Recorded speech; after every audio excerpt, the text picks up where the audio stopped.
deeply honored to have received the award from the National Big Shot Heroes. First off, I want to give a big shout out to all Teens for Vaccines ambassadors in California, Tennessee, Illinois, Connecticut, Massachusetts, Missouri, Maryland, North Carolina, and more. So I started Teens for Vaccines 2 years ago in 2019 during the measles outbreaks, when young people like Brooke Balk in Orange County, who got a heart transplant, couldn't go to school because the vaccine rates were so low. So Teens for Vaccines is about educating and empowering teens about the life-saving power of vaccines. So I'd like to amplify the voices of us teens and what we are feeling. On a positive note, we are seeing a groundswell of teens speaking up for vaccines in the face of the pandemic and misinformation. I hope we can keep up the momentum and keep fighting for public health and vaccines beyond the pandemic. There have been 7 million teens that have been fully vaccinated against COVID, and only 9.6 million have received at least one dose. And with schools opening back up and masking not being a priority, vaccination is more necessary than ever. The Delta variant is worse in every way than the original strain of COVID, so teens need to get vaccinated even more so now than before. As I've confronted vaccine hesitancy, I've learned a lot of lessons.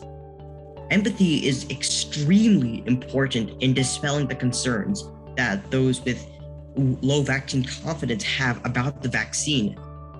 We must also address the misinformation out there, such as the vaccine was rushed, the mRNA in the vaccines can change your DNA, the concerns over myocarditis, etc.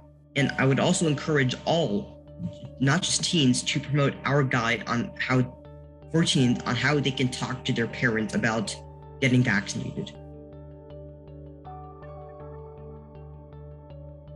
So in the future, Teens for Vaccines, we will be training our ambassadors in their state's minor consent laws and state rules. Teens need to know their laws, ultimately, since laws are being passed without our input. We are reaching out to teens in every possible way, sharing trusted sources from the CDC and immunization coalitions, organizing teen vaccine town halls so teens can be heard, get their questions answered, get advice on how to convince their parents, and even clarify minor consent laws in their own states.